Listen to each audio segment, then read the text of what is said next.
Très heureuse de vous retrouver dans le cadre de cette grande édition du journal consacrée à l'actualité pendant la semaine. Mesdames et messieurs, bonsoir et bienvenue. D'abord, cette information de solidarité. Ils se sont décidés d'apporter du sourire aux personnes vulnérables. Les étudiants de l'Université pédagogique nationale regroupés au sein de l'association Jeunesse en action au service de son prochain, JASP en sigle, se sont rendus ce samedi dans un home de vieillard dans la commune de Kintambo pour apporter leur assistance aux nécessiteux et qui s'y trouvent. Reportage Teresa Tibou et Laetitia Mizegele.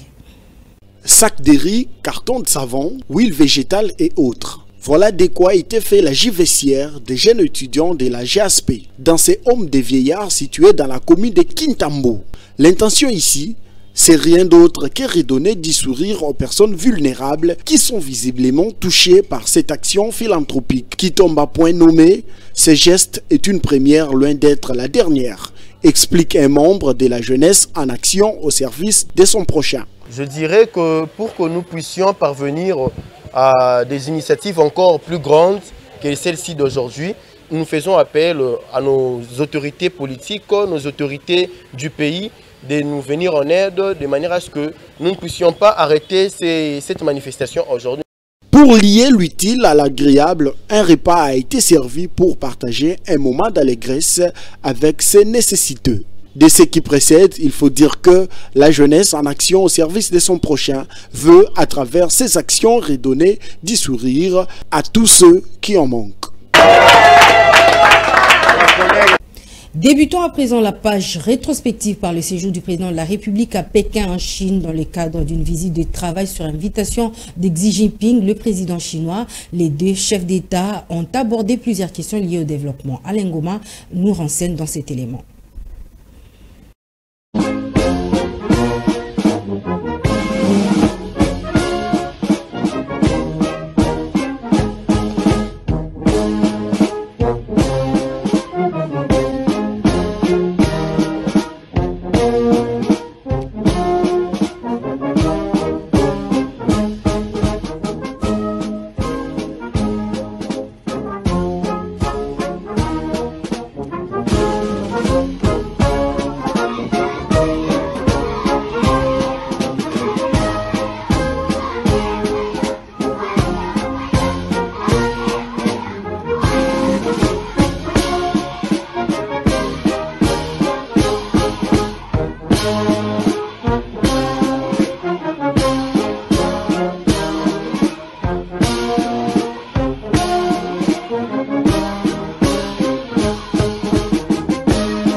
Et dans le même registre, le président de la République s'est entretenu avec les Congolais vivant en Chine. C'était au cours d'une séance au cours de laquelle il a sévèrement critiqué l'opposition congolaise. Suivez.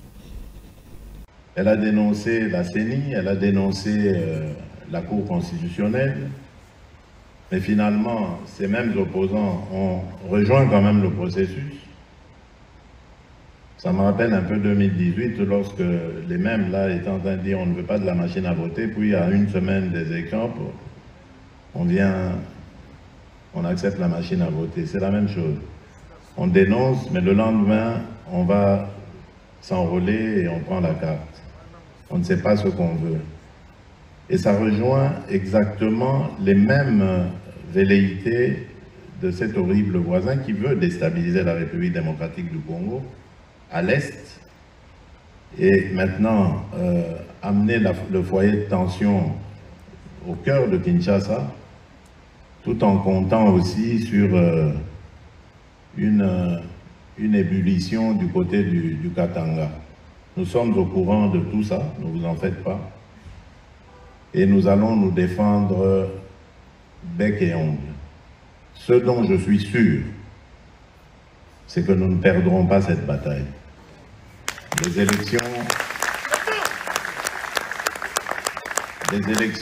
auront bel et bien lieu à la date prévue par le calendrier et personne ne nous empêchera de le faire. Après le drame survenu à Calais il y a quelques semaines, la délégation gouvernementale conduite par le Premier ministre Jean-Michel Sama Lukonde séjourne dans l'Est pour faire les constats sur les dégâts. Je vous propose de suivre le Premier ministre Jean-Michel Sama Lukonde.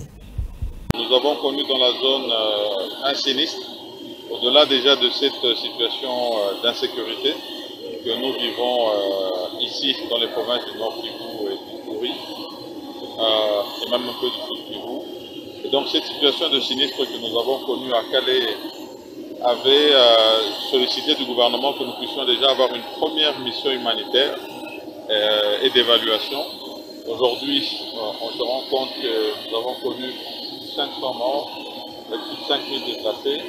Et donc c'était important que, après que nous ayons déclaré la zone sinistre, nous venions apporter des solutions dans le domaine social d'abord, ensuite dans le domaine sanitaire, dans le domaine social, bien sûr c'est au niveau des abris et de tous les ustensiles vivres et non vivres. Au niveau de la santé, parce qu'il y a toujours un apport sanitaire à apporter en termes d'appui en médicaments. Et donc, nous avons voulu aussi apporter une solution de ce côté-là. Nous savions qu'il y avait une sollicitation du point de vue des infrastructures. Et donc, nous voulons apporter notre appui au niveau de l'OBD pour s'assurer de la réouverture de la RN2. Et à côté de ça, bien sûr, je suis accompagné d'une grande délégation du gouvernement qui va aussi aborder les autres aspects selon les demandes qui nous seront apportées ici. Nous allons aussi avoir l'implication du ministère de la Défense, notamment avec l'armée, du point de vue du génie militaire et même du point de vue médical, qui pourront nous venir en appui. Et bien sûr, comme nous sommes dans la zone Est, particulièrement au Nord Kivu, avec la situation sécuritaire que nous vivons, nous aurons l'occasion, avec les autorités locales, notamment les gouverneurs militaires, ici au niveau du Nord Kivu et même probablement de l'Ituri, de faire le point de la situation sécuritaire et de donner quelques indications aussi par rapport aux attentes de la population. D'un chapitre à un autre, le président du Sénat a échangé avec une délégation de jeunes Congolais bénéficiaires d'une bourse américaine pour participer au programme du département américain dénommé Mandela Washington Fellowship. La rencontre s'est déroulée au bureau du président du Sénat. Suivez les reportages de Fifi Kalongwe. Ces jeunes entrepreneurs évoluant dans différents domaines d'activité dont l'âge varie entre 25 et 35 ans proviennent de cette ville de la République démocratique du Congo et des zones rurales. Ils font partie du programme dénommé Mandela Washington Fellowship, un programme qui vise non seulement à renforcer la capacité des jeunes dans le leadership, mais également à provoquer des opportunités susceptibles d'offrir à ce jeune Congolais un avenir meilleur. Le choix porté sur Modeste Bahati se justifie par le fait que ce dernier est pris comme modèle d'un homme issu d'une famille modeste, mais qui a réussi tant sur le plan politique que dans le monde des affaires. Il y a plusieurs raisons qui nous ont motivés de venir auprès du président du Sénat. J'aimerais commencer par la première, parce que le président du Sénat est une autorité, c'est pas la première fois que l'on collabore avec, c'est une autorité qui est très ouverte d'esprit et qui a toujours été très disponible pour les jeunes et même ceux qu'on qualifierait de peuple ordinaire. C'est vrai qu'en premier, nous sommes venus pour présenter ces jeunes et établir le pont, mais nous, personnellement, également, nous avons été impressionnés. S'il faut parler en des termes beaucoup plus personnels, je n'avais aucune idée du parcours de titan. C'est un énorme parcours. L'honorable président nous a parlé de son autre facette, sa facette d'entrepreneur. Comment il est parti de rien pour arriver jusqu'au sommet. Je pense que c'était la plus grande matière, un gros boost qui vont sûrement capitaliser tous ces 18 jeunes qui nous viennent de 7 différentes villes de la RDC. Pour rappel, ces jeunes entrepreneurs congolais se rendront le mois prochain aux USA pour une formation en leadership dans 20 meilleures universités américaines. Nomination des mandataires au sein des entreprises publiques, les ordonnances présidentielles y afférentes ont été lues à la télévision de l'État. Patrick Ngouo nous en donne les détails. Ce nouveau vent souffle notamment au sein de la Direction générale des douanes et accises DGDA, qui sera désormais dirigée par Bernard Kabessé Moussangou, nouveau directeur général. Il forme équipe avec Baouna Mabolia et Jean-Claude Kalenga, nommés respectivement au poste de directeur général adjoint chargé des questions techniques et directeur général adjoint chargé de l'administration et des finances. De nouvelles nominations, il y en a eu également à la Direction générale de recettes administratives, judiciaires, domaniales et de participation des GERAD, au sein de laquelle Jean-Lucien Boniemé Ekofo prend les commandes en tant que directeur général, qui aura comme directeur général adjoint chargé des questions techniques et celui chargé de l'administration et des finances, Fouamba Likunde et Christine Epoluke. La Société congolaise des industries de raffinage, SOCIR, a, elle aussi, été concernée par l'entrée de nouveaux visages en sa tête avec la nomination d'Hippolyte Kabamba comme président du conseil d'administration et Patrick Yala Lemba comme directeur général adjoint. La même réalité est aussi observée à la Société nationale des hydrocarbures Sonahydrac où Jean-Baudouin Maillot fait son entrée en tant que PCA, Augustin Kouba, DG et Arlette Bahati, DGA. Christopher Ngoï, c'est le nom auquel il faut s'habituer désormais pour désigner le PCA de la Congolaise des voies maritimes, CVM. Il fait équipe avec Blandine Kawanda, DG, et Yemba Selemani, DGA. De nouveaux noms, il en est aussi question au sein du mécanisme national de suivi de l'accord cadre d'Addis Abeba, MNS, avec Tumba Luanna comme nouveau coordonnateur national et Julienne Lusenge comme coordonnateur adjoint. Adolphe Onosumba Yemba et Bob Etienne Moulenda sont nommés respectivement PCA et directeur général adjoint de Total Energy Marketing, alors qu'Agnès Bouanachini, Alexis Kadima et Pascaline Zamouda sont promus respectivement aux fonctions de PCA, DG et DGA au Fonds national de l'habitat FONAB. Autre nomination, c'est notamment à l'Agence congolaise de promotion immobilière ACOPRIM, avec comme nouveau PCA Jean-Pierre Ndanda, DG Kayembe Moukeba et DGA Léopold Mouyembe.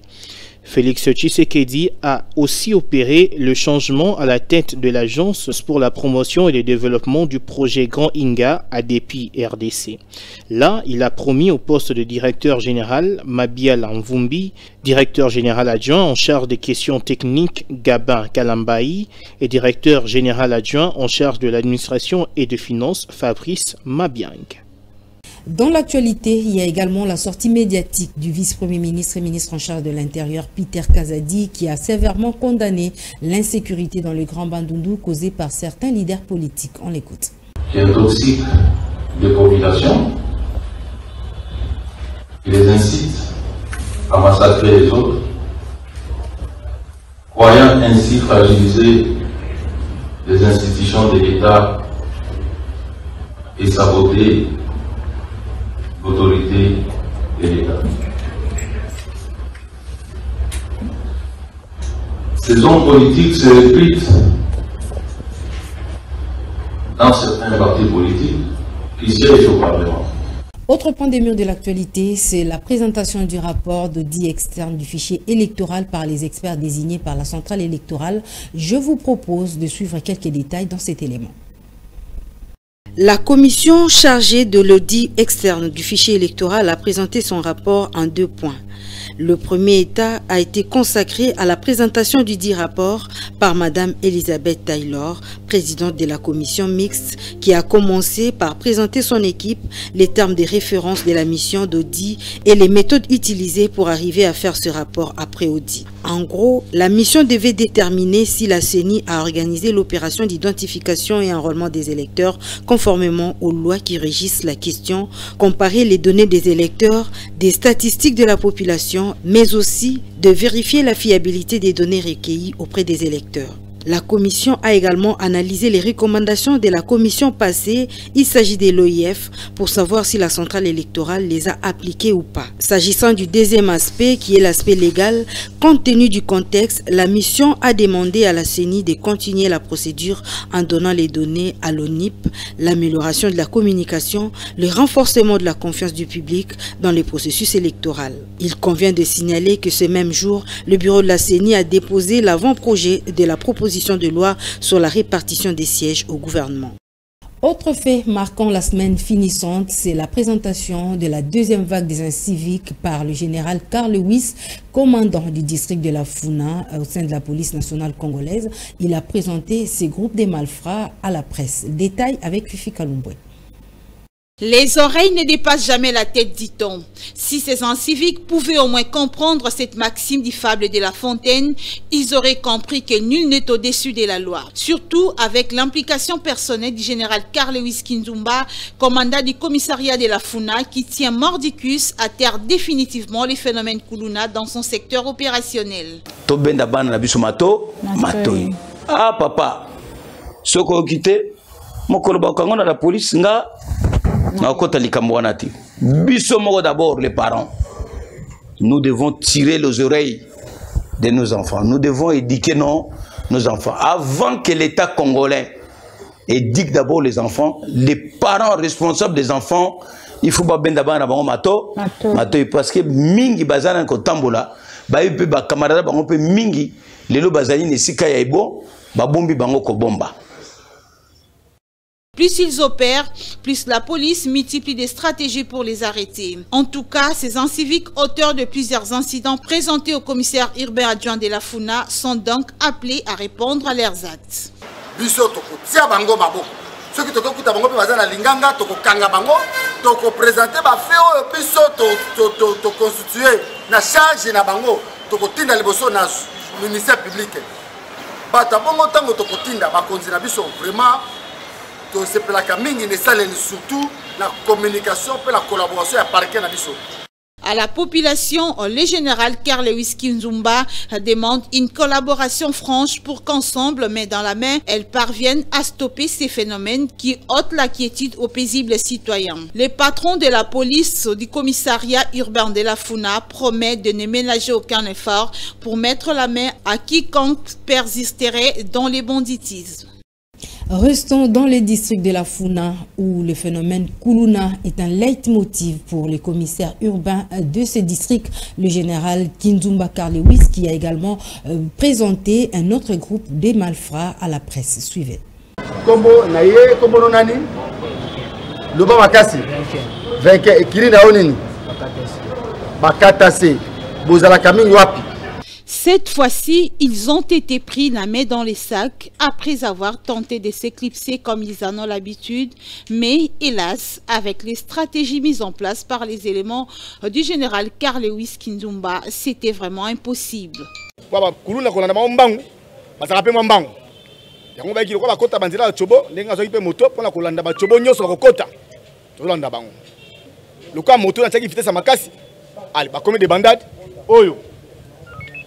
À côté, à venir monsieur à Pembe Nouala, quand on a la vitesse de doubler. Là, c'est commandant, commandant. Bataille, qui bataille. Mais, oui, là, ma chef n'est pas. Arrêtés en procédure de flagrance, ces trois inciviques ont été surpris de voir leurs victimes témoigner sans avoir froid aux yeux.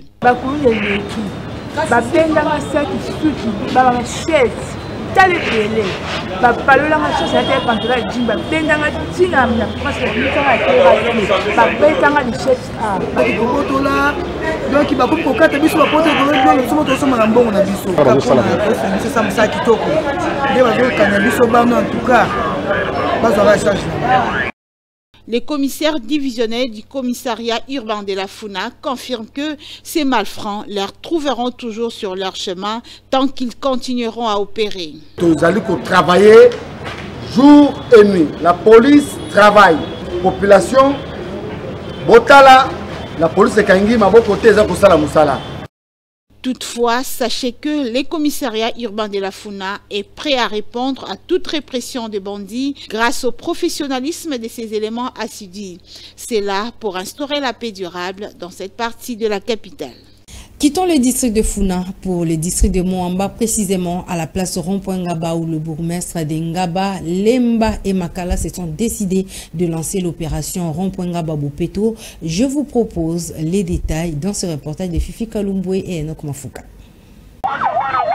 Rond-Point Ngaba, ces milieux opérationnels est très fréquenté par les Quinois pour plusieurs causes, aura désormais une attention soutenue des bourgmestres des différentes communes qui relient ces carrefours pour son assainissement. L'union fait la force, dit-on. La collaboration entre les bourgmestres d'Ngaba, Lemba et Makala à travers cette opération Rond-Point Ngaba Bopeto n'a qu'un seul objectif, rendre salubres ces lieux de négoce, a dit Aimé Francis Lolinga, patron de la commune d'Ngaba. Rond-Point Ngaba Bopeto commence aujourd'hui.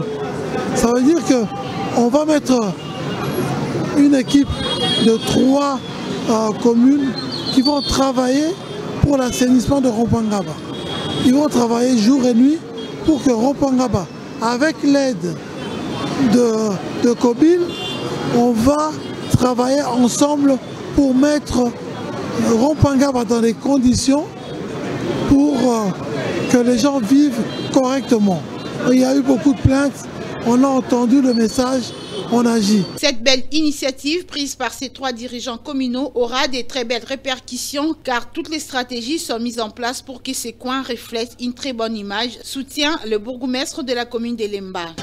Il est temps que l'image change, il est temps que la population qui passe par ici puisse être aussi éduquée pour voir aussi que voilà, il y a des responsables qui s'occupent de la propriété de Rond-Point Ngaba. Et eux aussi, on leur demande leur collaboration. Les vendeurs, les opérateurs économiques de Rond-Point Ngaba collaborer avec le service de Rond-Point Ngaba Bopeto pour que Rond-Point soit propre. L'assainissement du Rond-Point Ngaba étant une affaire de tous, les gérants de la station de service située au niveau de Rond-Point Ngaba promet également son implication pour la réussite de cette opération de salubrité dans ce coin de la capitale. Avec nos services de salubrité qui travaillent jour et nuit en collaboration aussi avec la main forte des communes, nous pensons que les choses vont s'améliorer. Les brigades d'assainissement ont déjà été désignées pour débuter l'action chaque nuit. Garde donc aux inciviques qui seront pris la main dans les sacs car les sanctions sévères sont prévues. Vulgarisation du processus électoral auprès de la population. La question a fait l'objet d'une descente du coordonnateur de l'ASBEL Jeunes Lèvons-nous pour un Congo nouveau, Dani Moukeba, qui a communié avec la population du quartier Mokali dans la commune de Kimbanseke. Enoch Mafuka. C'est dans la souffrance qu'on reconnaît un vrai ami, dit-on. Consciente de cette maxime, le président de l'ASBEL Jeunes Lèvons-nous et Bâtissons un Congo nouveau, Dani Moukadi, a conscientisé la jeunesse du quartier Mokali dans la commune de Kimbanseke à faire confiance au chef de l'État. Après cet entretien, le président de l'ASBEL Lèvons-nous et Bâtissons un Congo nouveau a dans sa JBCR apporté quelques dons qu'il a offerts à cette population en souffrance. Le roi Tozali, dans le mois de mai, l'une de mes actions, je voulais que la Mokali, précisément dans Wenza Ferbois. Na outi kopé saba maman, vendeuse du pain, ya matembele, ba pondu, ba bassin, et puis na ba bébé na biso, ba na mikie, ba jeune garçon, na basi, ba cagoule, na ba jogging, parce que comme déjà la saison sèche pour se protéger pour la malili. Na osenga bango toujours base en esprit à patriotisme. Ce qui patriotisme ezali et routine na biso Congo ezala grand. Comme le chef de l'État Félix Antoine Tshisekedi Tshilombo Fachibe. Ndenga lobaka toujours tous en patriotisme. Très ravi, la population du quartier Ferbois et Mokali était dans la joie de partager ces moments forts avec leurs leaders. Rappelons que l'ASBL Jeunes Lèvons-nous et bâtissons un Congo nouveau est déterminé à atteindre tous les coins et recoins de la République démocratique du Congo pour conscientiser la jeunesse sur le développement et la confiance au président de la République, Félix-Antoine Tshisekedi.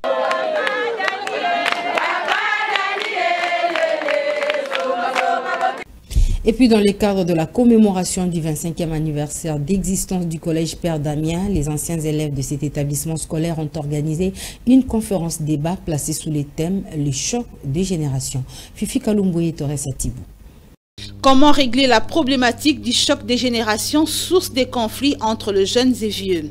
La question était au centre d'une conférence tenue au collège Père Damien.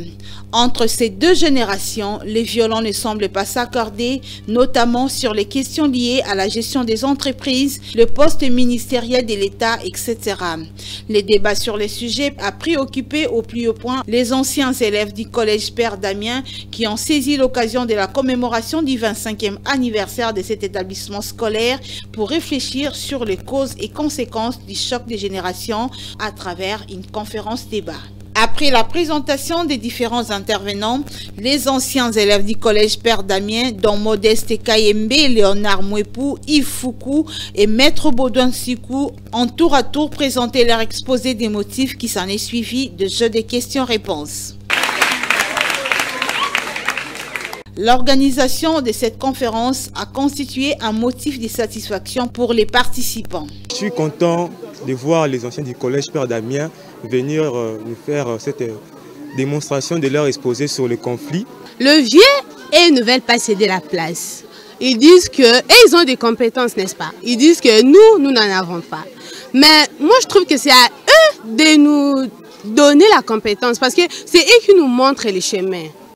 Maître Bonheur Sikou, l'un des intervenants, circonscrit ici les bien fondés de ces assises.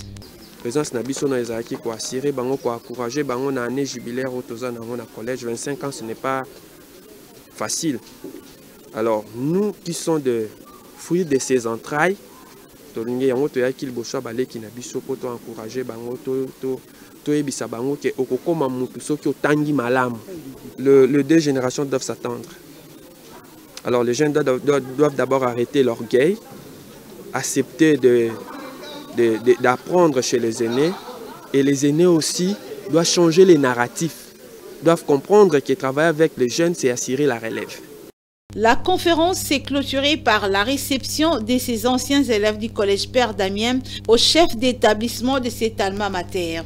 Il était question de statuer sur les activités et entrer à la commémoration du 25e anniversaire. C'est la prise des photos qui a sanctionné la fin de cette cérémonie.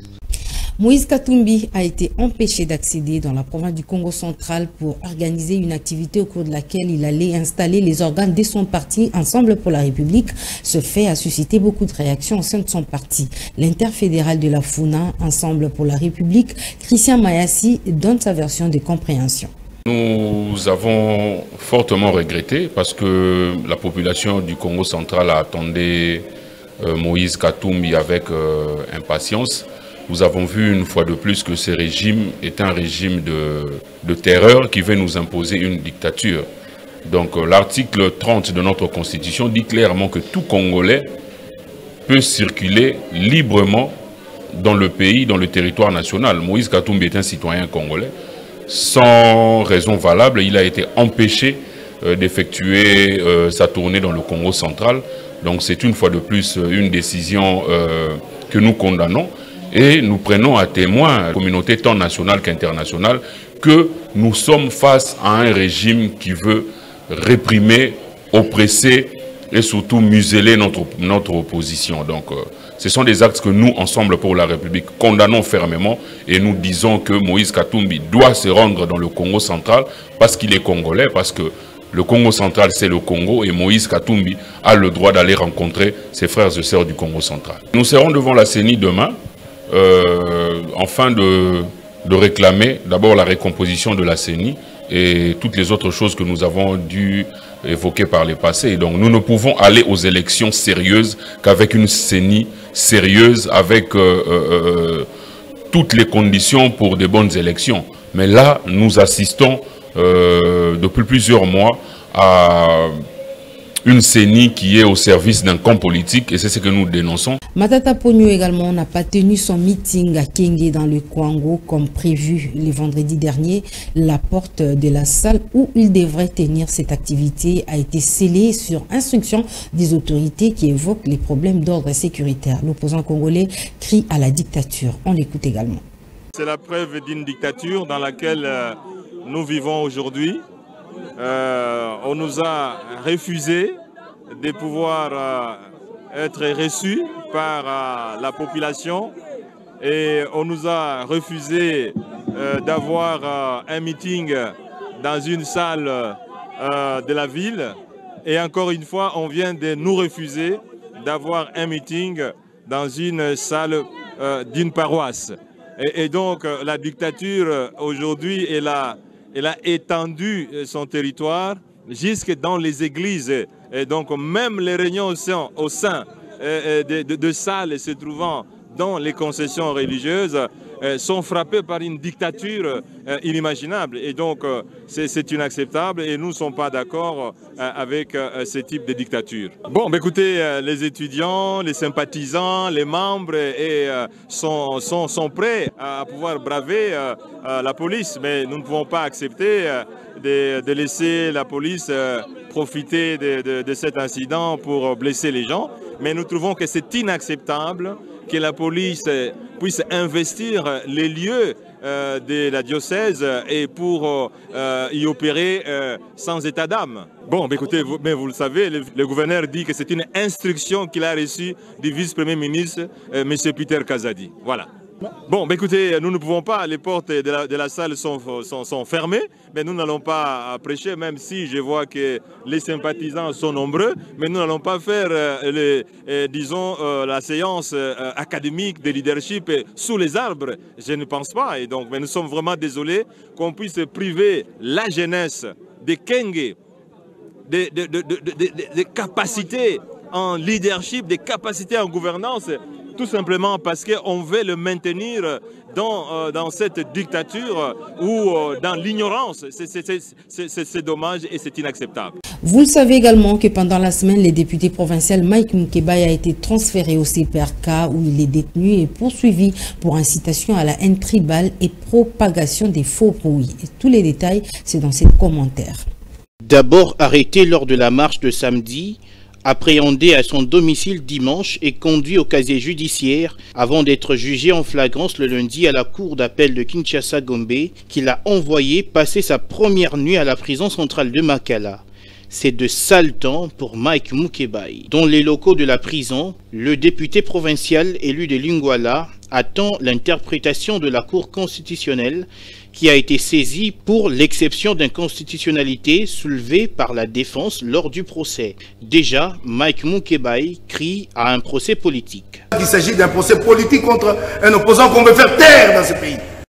À Ensemble pour la République, on parle d'une dictature. C'est un sinistre palmarès de compter des prisonniers politiques, de compter dans son pays des gens qui vivent condamnés à l'exil intérieur, dans la clandestinité. Vouloir le jeter au cachot comme on le fait dans une justice expéditive, c'est malheureusement là à nouveau l'illustration que le pays recule. Il recule véritablement dans l'enfer de la dictature.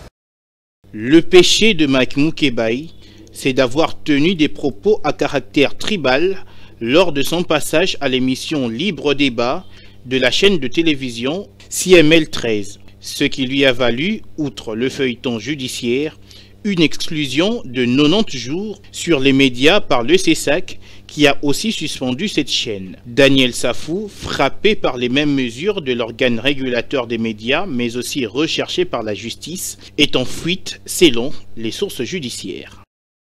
Parlons à présent du sit-in des opposants devant les sièges de la centrale électorale. L'activité a été sévèrement réprimée car elle a été déjà interdite au préalable. Suivez les détails dans ce reportage.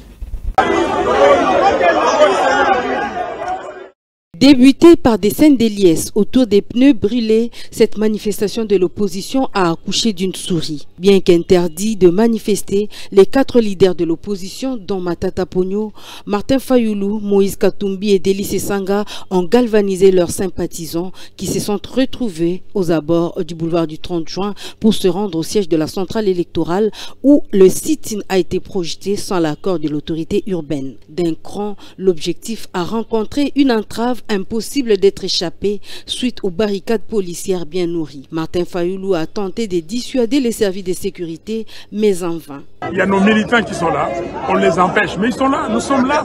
Et nous les représentons ici pour dire à la CENI, principalement à M.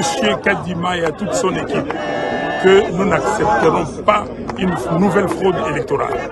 Nous n'acceptons pas son fichier électoral, son fichier boutiqué, fabriqué pour faire passer Félix Tshisekedi.